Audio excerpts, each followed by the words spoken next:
Hi, I'm Beverly Benoit Brown. Today I have an action plan for you if you've ever had a problem with today's topic, which is narcissistic relationships. The narcissist, crazy maker, drama king or drama queen, or energy vampire's favorite approach to making you wrong, blame shifting. What is blame shifting, you might ask? Well, in situations where you're dealing with people who are crazy makers, very often the simplest thing that they can do to keep you walking on eggshells, keep you on, as they say, pins and needles, uncertain as to what in the world is going to happen next, so that you're always hypervigilant, waiting for the next shoe to drop, so to speak, is switch the blame. No matter what happens, somehow they have a gift, really, for accusing you. Let me give you a couple of examples. Somebody who's making an omelet, somebody who's breaking the eggs over the side of the frying pan, let's say, and a little bit of eggshell gets into the omelet.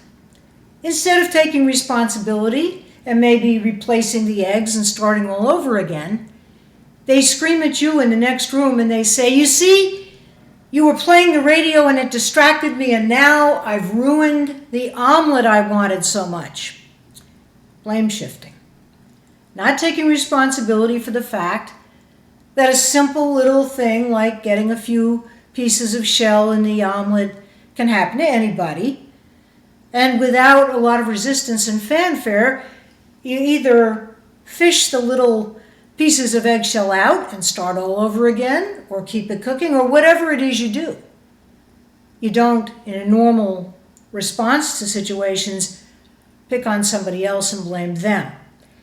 It's the person who has forgotten to pay a bill, and maybe the bill is overdue and you're starting to get phone calls and collection agencies and all sorts of negative ramifications, letters, other communications to let you know that maybe you need to get on this.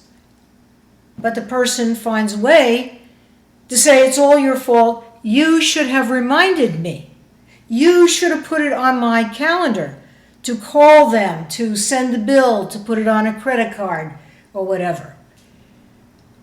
Blame shifting means that you're dealing with somebody who really is either unwilling or unable to accept any level of accountability when something happens that any reasonable, mature person would simply smile at and say, "Okay, I screwed up.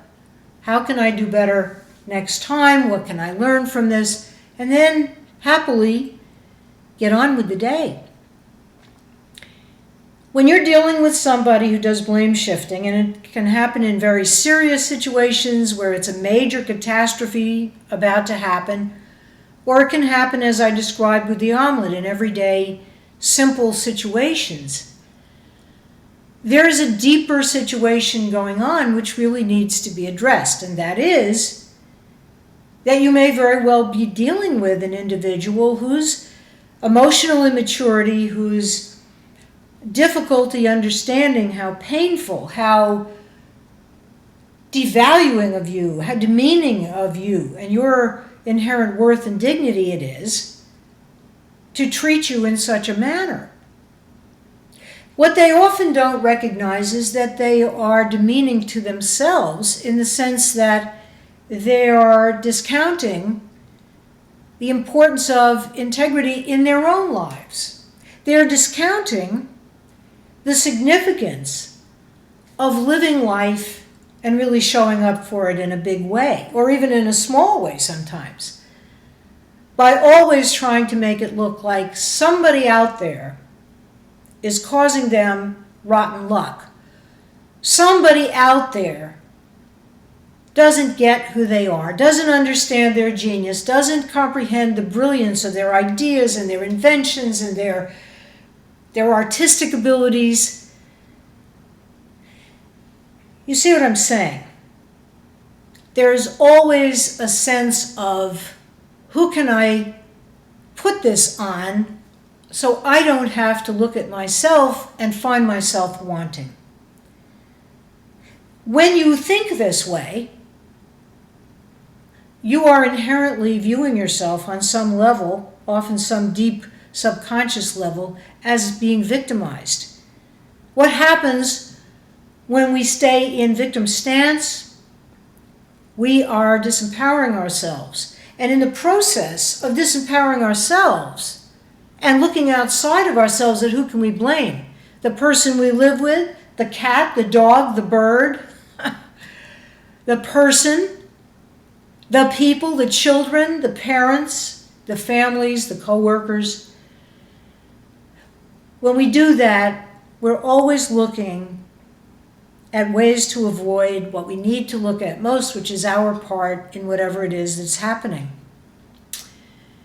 Now, for many people, this has become a way of life. For many people, this is what was modeled in their family. This is what they saw. Children do, in fact, learn what they are seeing as examples in society, in the political life of a country where they are, in the family, in the extended family of friends, in the clergy people they are exposed to, in the doctors, the nurses, everybody they meet. Because everybody ultimately is our teacher, as we have the opportunity by our actions and by our attitudes and intentions to be teachers for them. So blame shifting is something that goes on with couples all the time. It is one of a narcissist's favorite approaches to making you wrong by literally taking virtually any situation that can come up in a house. If someone forgets their key and they say, well, it's all your fault, and you say, why is it my fault? You forgot your key. It's okay. Next time you'll remember. And they say, no, it's all your fault because you were talking when I was leaving the house as I was closing the door. You should have reminded me. Whose responsibility is it to remember a key, really? Is it your responsibility to remember the key? Isn't it the person's responsibility who forgot the key in the first place? Again, it's symptomatic. Let me share a couple of golden nuggets that in my 30-plus years now of working with individuals and families and couples from every imaginable background and every imaginable preference, socioeconomic background, it's all the same when it comes to blame shifting. Here are some golden nuggets that I'd love to share with you from my heart right to yours, and I do hope it blesses you and helps you to live in a way where you can experience relaxation more of the time. Golden nugget number 1. If you're dealing with a blame shifter, get clear on what you do and do not feel prepared to accept responsibility for in your own life. Golden nugget number 2. Once you've gotten that clarity, establish healthy boundaries that you feel are reasonable in terms of dealing effectively when someone accuses you of something that you know perfectly well, which is a form of gaslighting, has nothing to do with you. Golden nugget number 3 for today. Be sure not to take this personally. Speak in clear, decisive language that lets the other person know you understand that they're upset, and you also understand that this is not your responsibility. And while you may feel for their emotion on the subject, you are not going to be anybody's victim anymore. I think that's enough to get you started. The main thing is to remember, change starts with you. We can't change other people.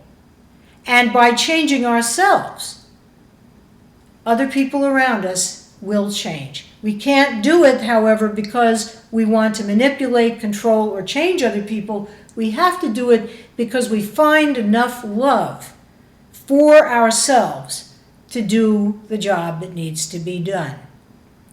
I'm Beverly Bano of Brown. If you haven't already subscribed to my channel, Beverly Bano of Brown MS, I hope you will. If you have, I'm so glad that you're part of our growing and beautiful community of souls all over this planet. People are making new friends, forming new circles, helping each other, hopefully, to live better lives. Please feel free to check out my other video topics and series about vanishing twin syndrome, mindful parenting, radical gratitude, joyful marriage, codependency revealed, holistic wellness, and a bunch of others, and many more new topics that I'm working on right now to add to the channel, and they should be available soon. It's been wonderful having this time with you. Until next time, bye for now, and many blessings for your precious life.